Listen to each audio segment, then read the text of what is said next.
आदिल भैया बहुत ही अच्छे इंसान थे, हर किसी की मदद करते थे, अपनी 5 टाइम नमाज पढ़ते थे, अल्लाह ताला की इबादत करते थे। क्या चाहते थे? बहुत अच्छा, बहुत शरीफ था, बहुत ही नेक था वो, हर किसी की हेल्प करता था। उसने जो अपनी जान की सेक्रीफाइस दे के उन लोगों को, टूरिस्ट को बचाया पहलगाम में। जी, तो आदिल भैया ने उन लोगों की जान बचाई, जो टूरिस्ट वाले थे उन लोगों की जान बचाई और अपनी जान ही दे फिर दी। उसको 4 गन शॉट आए थे। एक उसको यहाँ नेक पे था, 3 थे चेस्ट पे, और एक था आर्म में, जो उसका जो ये था ना पूरा ये गोश्त वो उतर गया था। और जब उन्होंने जी 4 गोलियां लगी थी उसको। बहुत अच्छा रूप था उसका जी, माशाल्लाह उसका रूप।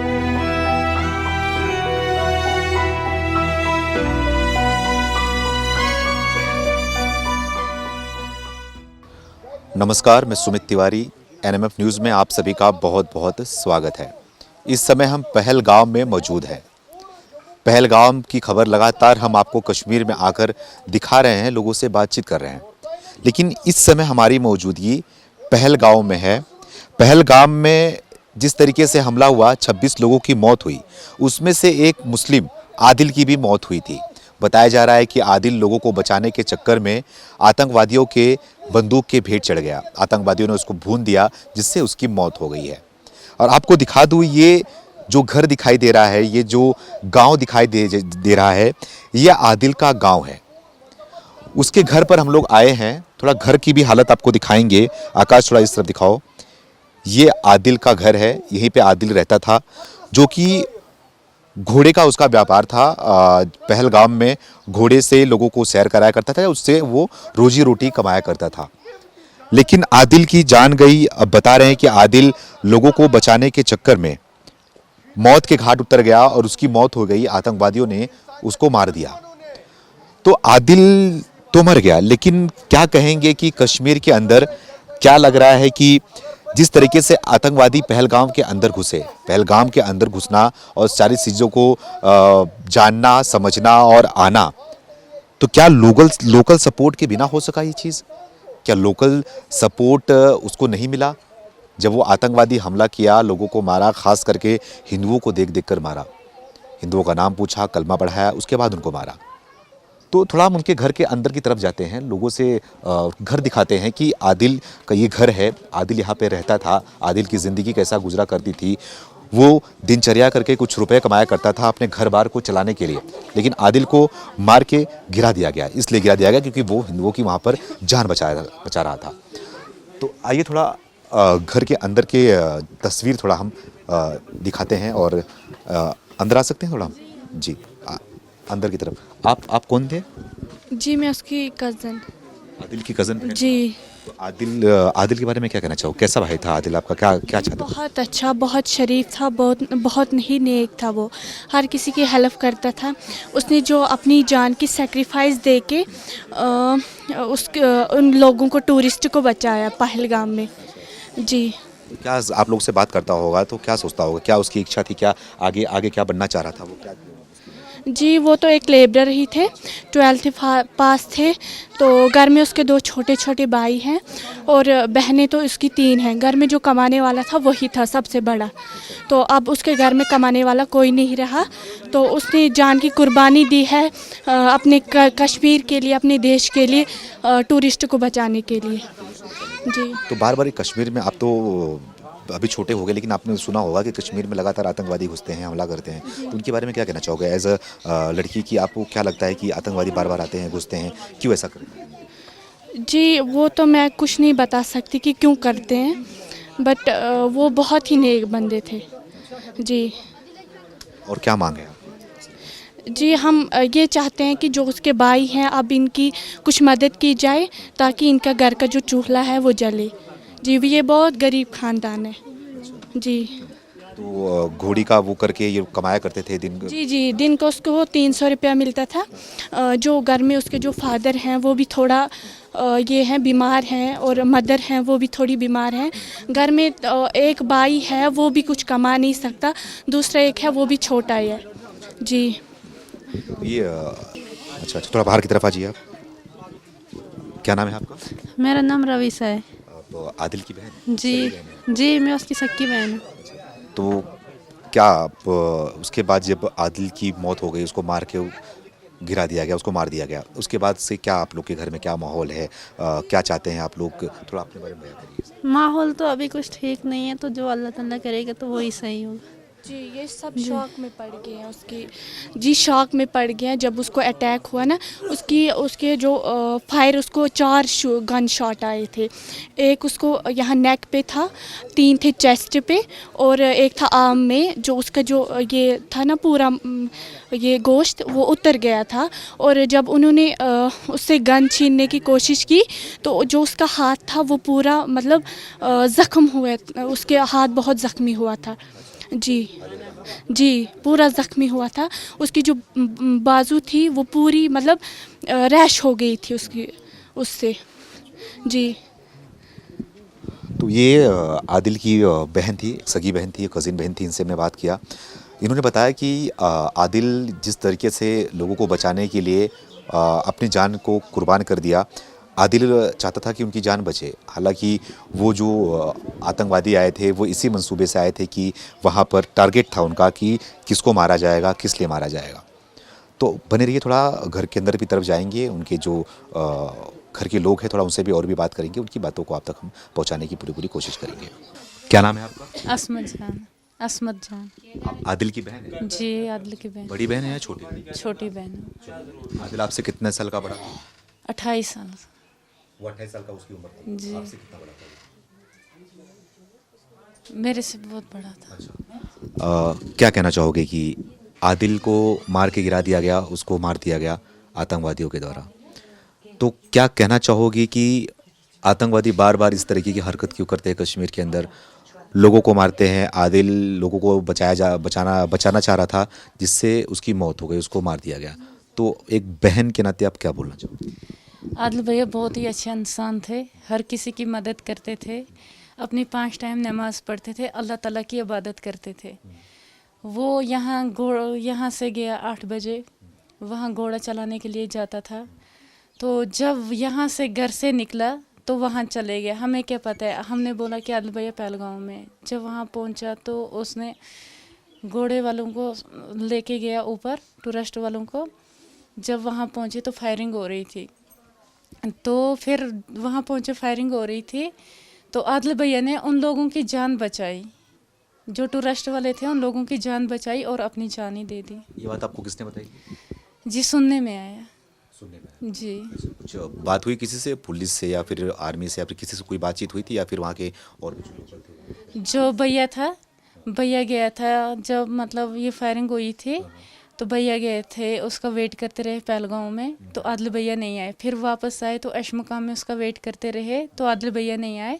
फिर भैया वापस घर आ गया, तो यहाँ से पापा को लेके गए थाने पे, वहाँ पे रिपोर्ट डाली, तो फिर वापस घर आ गया। जब आदिल भैया, नौशाद भैया घर पे पहुँचा तो वहाँ से वो लिस्ट निकला, लिस्ट में से आदिल भैया का नाम था। तो उसमें से आया कि आदिल भैया ज़ख्मी हैं। यहाँ से भैया, चाचा, चचेरा भाई यहाँ से निकल गए। जब वहाँ देखे तो आदिल भैया का डेथ हो चुकी थी। तो फिर उसको लेके श्रीनगर गए, रात को वहीं पे बैठे, उसको पोस्टमार्टम किया गया। तो फिर 12 बजे, दूसरे दिन 12 बजे यहाँ पे आए, तो उसको नमाज जनाजा पढ़ा गया। तो आपने उनका शरीर देखा था आदिल का आने के बाद? कहाँ जख्म थी, कितने जख्म? जी, आदिल जब आया था तो आपने देखा था आदिल को कि किस रूप में था, कितनी जख्में थी, कितनी गोलियां लगी? जी, 4 गोलियां लगी थी उसको। बहुत अच्छा रूप था उसका। जी, माशाल्लाह, उसका रूप कितना अच्छा था। तो क्या कहना चाहोगे कि जो आतंकवादी आए थे और जो ये पड़ोसी मुल्क, इन सारे मुद्दे में थोड़ा सा बातचीत करते हैं। सर, थोड़ा आपसे बात करता हूँ मैं। क्या नाम है आपका? जी, मेरा नाम बिलाल अहमद है। बिलाल अहमद जी। आप कौन है आदिल के? ये मेरे रिलेटिव भी हैं और ये मेरे नेवर भी हैं। अच्छा, आपके नेवर भी हैं? जी ये आदिल का घर है सामने जो है? जी जी जी जी जी जी जी। तो ये कब आदिल कितने साल का था, कितनी उसकी उम्र? इसकी 28। 28 के थे। जी 28 29 जी। आदिल क्या करता था? जी बस यही मेहनत मजदूरी का काम करता था। और ये पहलगाम गया था। ये वहाँ पे इनके अपने घोड़े नहीं होते हैं, बल्कि वहाँ पे घोड़े और लोगों के होते हैं। ये इनको फेरे के हिसाब से पैसे देते हैं। जैसे 2 फेरे या 3 फेरे टूरिस्टों को उठा के अगर लेके गए ये, तो 200-300 रुपये इनको एक चक्कर का मिलता था, एक फेरे का मिलता था। जी जी जी जी जी। कितना कमाता था वो दिन में? ये दिन में अगर 2 फेरे लगे तो 400 भी हैं, 500 भी हैं, अगर 3 लगे तो 600 भी और 800 भी। बस इतना ही कमाई थी। और उसमें से फिर यहाँ से जाके किराया देना पड़ता है। जो यहाँ से गाड़ी पे जाते हैं, यहाँ से किराया देना पड़ता है। तो तकरीबन यही 500 400 300 ऐसी दिहाड़ी लगती थी। कभी लगती थी, कभी नहीं लगती थी। तो आदिल कैसे, उसका व्यवहार कैसा था, किस तरीके का व्यक्तित्व था वो, उसकी मानसिकता कैसी थी, क्या क्या विचारधारा था, किस तरीके का, थोड़ा बताइए उसके बारे में, आदिल के बारे में आप। आदिल बहुत शरीफ लड़का था। मतलब अगर उनके आप माता पिता को देखोगे या उसके भाई को देखोगे, तो तकरीबन वो बात करते हुए शर्माते हैं। जब जिसका माता पिता ऐसा होगा तो बच्चों पे जो व्यवहार होता है वो माता और पिता से ही वो व्यवहार दिया जाता है। और जैसे उसके माता पिता थे, ऐसा ही वो लड़का था। बहुत शरीफ लड़का था वो। मतलब हंसमुख लड़का था, शरीफ लड़का था। तो उसकी मौत हुई, उसको मारा गया, तो क्या क्या पता चला आप लोगों को कि वो क्या कर रहा था, उसको क्यों मारा गया? क्या वहाँ से वो भाग रहा था? क्या वहाँ पर लोगों को बचाने की कोशिश कर रहा था? या फिर क्या चीज़ें हुई थी जो उसको मारा गया? या फिर ऐसे ही गोलियां जब चल रही थी अंधाधुंध तो बीच में वो मर गया? सच्चाई क्या है इसकी? जी सच्चाई का मैंने कल नहीं परसों देखा है कि कोई मीडिया कर्मी वहाँ पे कुछ टूरिस्टों को किसी मतलब मुझे लगता है कि हवाई अड्डे पे किसी वो बात कर रहे थे, तो वहाँ पे वो खुद टूरिस्ट वो बयान दे रहे थे। मैं उनकी बात कर रहा हूँ कि जिन्होंने सोशल मीडिया पे आके बयान दिया। अगर हम अपना बोलेंगे तो हम यहाँ पे थे, लेकिन जो वहाँ पे चश्मदीद गवाह थे, मैं उनकी बात कर रहा हूँ कि वो सोशल मीडिया के सामने ये बोल रहे थे कि हम वहाँ पे एक घोड़े वाला था।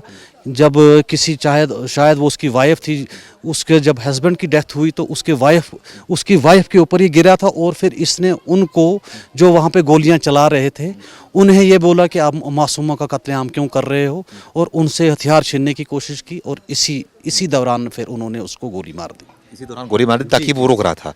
जी वो रोक रहा था कि उस जुल्म और सितम को रोक रहा था। उसी दौरान उसे फिर मार दिया गया। लेकिन वहाँ पे ये भी बताया जा रहा है, जो आप गवाहों चश्मदीदों की बात कर रहे हैं, तो चश्मदीद ये भी बता रहे हैं कि वहाँ पे धर्म को देख के गोली मार रहे थे, कि आप इस धर्म के आते हो, आप हिंदू धर्म से हो, इसलिए गोली मार रहे हैं, आपको कलमा पढ़ना नहीं आता इसलिए गोली मार रहे हैं। चश्मदीद की बात कर रहा हूँ मैं, अपनी बात नहीं कर रहा हूँ। तो आदिल तो मुस्लिम समाज से आता था, तो आदिल को क्या लगता है कि आदिल को इसलिए मारा गया क्योंकि लोगों को बचा रहा था, क्योंकि वहाँ पे वो लोग सिर्फ टारगेट हिंदुओं को कर रहे थे? वहाँ पे देखो मैं आपको एक बात बताऊं कि जो भी वहाँ पे जो ये दहशतगर्दाना उन्होंने हमला किया, वहाँ उन्होंने ना वो किसी धर्म से रिलेटेड हो ही नहीं सकते। कि आदिल एक मुस्लिम लड़का था और और साथ साथ ये सईद ख़ानदान से ताल्लुक़ रखता है, जिन्हें कलमा पढ़ना आता है, जिन्हें पता है कि ये दरस व तदरीस का काम करते थे। तो उन्हें कलमा पढ़ना नहीं आता था। उन्होंने ये मजहब मिल्लत को देखकर नहीं मारा, बल्कि उन्होंने वहाँ पे इंसानियत का कत्ल किया। मैं अपनी बात नहीं कर रहा हूँ, मैं चश्मदीदों की बात कर रहा हूँ, मैं अपनी बात नहीं कर रहा हूँ। जी बता रहे हैं वहाँ पे जिनके लोग मरे हैं, जिनका भाई मरा है, जिनके पति मरे हैं, जिनके बेटे मरे हैं, वो लोग बता रहे थे। हम उसके बारे में नहीं बोल सकते कि वो उन लोगों को ही पता होगा जो वहाँ पे मौजूद थे। अच्छा ठीक है, अब थोड़ा आदिल के बारे में बात करूंगा। तो आदिल के बारे में आप बताइए मुझे कि आदिल 28 साल का था, वो उसकी व्यक्तित्व के बारे में आपने हमें बताया कि उसकी कैसी व्यक्तित्व थी, किस विचारधारा का था। तो आदिल क्या देश के बारे में, कश्मीर के बारे में और पड़ोसी मुल्क के बारे में क्या सोचता था? उसकी दिमाग में क्या चलती थी बातें? वो किस तरीके का इंसान था? क्या मतलब कि चाहता था आगे क्या बढ़ना चाहता था? देखिए सर, मैं आपको एक बात बताऊं कि जिसके पीछे उसका परिवार होगा, वो देश और दुनिया के बारे में कोई बात नहीं कर सकता। वो सिर्फ़ और सिर्फ अपने आप को और अपने माता पिता को कमाने के लिए बात करते हैं। कि यहाँ पे अगर आप देखोगे तो तकरीबन सारे लोग यहाँ पे मतलब आप यहाँ पे जो आप आस पड़ोस में देख रहे हो कि हमारे माशी हालात कैसे हैं, हमें किसी के बारे में कुछ पता नहीं है। हमें यही पता है कि हमें अपना पेट कैसे पालना है, अपने माँ बाप का पेट कैसे पालना है, अपने बाल बच्चों का पेट कैसे पालना है। उससे आगे हमें जो सियासत है या जो ये जो बाकी बातें हो रही हैं, हमें उससे कोई मतलब नहीं है। हमें सिर्फ और सिर्फ अपने माँ बाप का, अपने बच्चों का और अपने परिवार का ख्याल रखना होता है जी। अच्छा, तो क्या कहना चाहोगे, आप लोग की क्या मांग है कि आदिल की तो मौत हो गई, आतंकवादियों ने आदिल को मार गिराया, तो क्या कहना चाहोगे कि आप लोग को आगे और भी ऐसे ही डर के जीना होगा या फिर डर के जी रहे होंगे, या फिर आगे क्या उम्मीद है, क्या मांग करते हैं आप सरकार से? हम यही मांग करते हैं कि अब हमें प्लीज़ जीने दो, हमारे बच्चों को मत मारिएगा। किससे किससे हम जो ये कानूनी हरकतें कर रहे हैं, और सरकार से हमारी ये इल्तिजा है कि हमें ऐसा प्रोटेक्ट दिया जाए कि ताकि हम आगे जाके हमारे बाल बच्चे, हमारे माँ बहन, हमारे बहन भाई सेफ रह सके। तो डर है आपको आतंकवादियों से? डर, मैं आपको एक बात बताऊं कि गन के आगे किसका डर नहीं है। यहाँ हम हर किसी को अगर आप देखोगे, चेहरे तो साफ हैं, चेहरे तो आपको सफ़ेद दिखेंगे, लेकिन इन चेहरों के पीछे आपको मायूसी छुपी हुई देखोगे, और उन आँखों में आप, यहाँ के हर कश्मीरी की आँखों में आप आंसू पाओगे, क्योंकि जो ये वाक़ा हुआ, ये हमारी सालिमियत पे, हमारी इंसानियत पे, हमारी इखलाक पे ये मतलब ये शब खून किया गया। हमारे माँ बहनों को यहाँ पे सरेआम मेरे हिसाब से कि भीख मांगने पर मजबूर कर लिया गया। ये हमारे लिए बहुत नाइंसाफ़ी हो रही है और हमारे साथ बहुत ज़्यादा जुल्म हो रहा है। इसके लिए मेरी हर आपसे भी और जितने भी यहाँ पे सरकार में ऊंचे बैठे ओहदेदार हैं, हमारी यही हाथ जोड़ के यहाँ के बाशिंदों की यही आपसे इल्तिजा है कि हमें बस ज़िंदगी चाहिए, हमें मौत नहीं देखनी है। हम अब बहुत तंग आ चुके हैं इस मौत को देखते देखते, इस डर के साए में जीते जीते। तो हालात सुधरी थी? कश्मीर की हालात की बात करें तो हालात पिछले कुछ सालों में यहाँ का सुधरा था, लोग आ रहे थे, टूरिस्ट आ रहे थे, आप लोग भी सही महसूस कर रहे थे, तो क्या लग रहा है, क्या वाकई में हालात सुधरी थी? बहुत ज़्यादा। देखो मैं आपको एक बात बताऊँ, हमारा आपके लिए उदाहरण हमारी ये चीज़ है कि जब भी अमरनाथ यात्रा होती है तो उस चीज़ को भी आप कवर कर रहे हो, और आप ही नहीं बल्कि हिंदुस्तान का पूरा मीडिया वहाँ पे कवर कर रहा है। अमरनाथ की यात्रा तब तक नहीं हो सकती जब तक ना हम चाहे पालकी वाला बन के चले, चाहे घोड़े वाला बन के चले, चाहे पिट्ठू बन के चले। तो बताओ कि आप हमें बस हमारी जानों को, अब हमारे पेटों पे, हमारी ज़िंदगी के साथ नाइंसाफ़ी हो रही है। बस हम अपने बच्चों की सुरक्षा चाहते हैं, हम अपने बच्चों को अब और मरते हुए नहीं देखना चाहते हैं। क्या दहशतगर्दों को यही पसंद नहीं आ रही थी कि आप लोग अपनी अच्छी लाइफ जी रहे थे, यहाँ पे टूरिस्ट आ रहे थे, आप लोग उनसे कमाई कर रहे थे, जैसे कि आपने बताया कि अमरनाथ यात्रा जब होता है तो लोगों को आपको मतलब कि कमाई का जरिया बनता है, क्या उनको यही पसंद नहीं आ रही थी चीज़ें कि यहाँ के लोग आगे बढ़ रहे हैं, उन्नति कर रहे हैं, टूरिस्ट यहाँ पे आ रहे हैं, इसी वजह से सब डराने की कोशिश की, दलाने की कोशिश की? वो तो सीधी सी बात है कि टूरिस्ट भी डरेंगे, यहाँ पे यात्रा जो अब अमरनाथ यात्रा शुरू होने वाली है वो भी डरेंगे। इससे हमारे जो वो चाहते थे कि यहाँ पे हमारा भाईचारा ख़त्म हो जाए, हमारी रोटी रोज़ी, जो अब जाके हम थोड़ा सा हालात सुधार रहे थे, हमारे बच्चों को अब बेरोज़गार होकर हमें फाका कशी की ज़िंदगी गुजार कर इसी तरह से हमें अब मारने की कोशिश की जा रही है। 25 साल पहले भी जिस तरीके से चीज़ें हुई थी, उसके बाद अब हुई फिर से चीज़ें, तो उसके बीच में जब हालात सुधर रहे थे, तो क्या कहना चाहोगे कि क्या अपील करोगे लोगों से कि सरकार से कि क्या करे आप लोग के लिए, कि आप लोग के हित के लिए, कश्मीर के हित के लिए, क्योंकि कश्मीर को जन्नत कहा जाता है, और जन्नत में इस तरीके की जो कीचड़ उछाली गई, जो दहलाने की कोशिश की गई, तो जन्नत को कैसे वापस ला जाए, कैसे बचाया जाए कि लोग यहाँ पर डरे नहीं?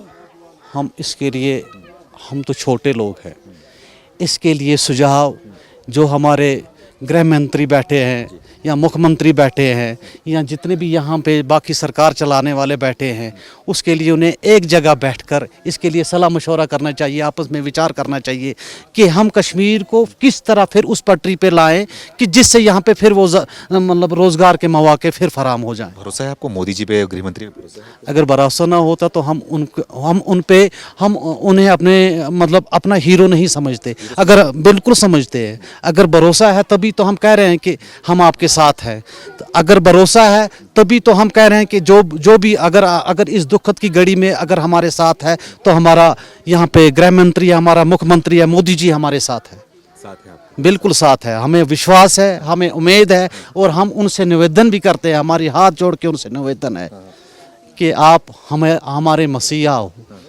क्योंकि आप हमारे इस हमारी जो सरजमीन हिंदुस्तान है, तो इसके आप बड़े हो, इसको बनाने, इसको हमने नहीं बनाया है, इसको भगवान, जो भी फैसले होते हैं ये भगवान की तरफ से होते हैं, ये अल्लाह की तरफ से होते हैं। अल्लाह ने उन्हें इज़्ज़त दी है। हम उनसे गुजारिश करते हैं कि अब हमारे साथ इंसाफ किया जाए, हमें इंसाफ की वो घड़ियाँ फिर वापस लेके दे दीजिए, जिससे हम अपने पेट को और अपने बच्चों को पाल सकें। तो ये आदिल के रिलेटिव थे, हमने इनसे बात करा। और जो आप खूबसूरती यहाँ की देख सकते हैं, जो ये पहाड़ है, वादियाँ हैं, सेब की यहाँ पे पेड़ हैं, तो इसको कश्मीर को जन्नत कहा जाता है। इसी जन्नत को देखने के लिए लोग देश से, दुनिया से लोग यहाँ पर आते हैं और देखते हैं कि कश्मीर में अपने आप को यहाँ पे एक्सप्लोर करते हैं और घूमने फिरने आते हैं, माइंड को रिफ़्रेश करने आते हैं। और लगातार कुछ सालों से जिस तरीके से यहाँ का हालात सुधरा था, आर्टिकल 370 हटा था, जब से मोदी सरकार यहाँ पे आई थी, कई बड़े ऐसे फैसले लिए थे जिससे कि कश्मीर सुधर रहा था, कश्मीर आगे बढ़ रहा था, कश्मीर में लोग आ रहे थे। तो उसी चीज़ को दहलाने के लिए, उसी चीज़ को रोकने के लिए एक नाम जिस तरीके से पाकिस्तान के द्वारा, आतंकवादी के द्वारा ये कोशिश की गई, ये उनको रास नहीं आ रहा था कि कश्मीर आगे बढ़े, कश्मीर के लोग आगे बढ़े। इसी के तहत यहाँ पर 25 से ज़्यादा लोगों की मौत हो गई, 25 से ज़्यादा लोगों को मार दिया गया, खास करके धर्म को देख के मारा गया। उसी में एक आदिल को मारा गया। आदिल को इसलिए मारा गया क्योंकि आदिल उन लोगों को बचाने की कोशिश कर रहा था, ऐसे इनके परिजनों का कहना है।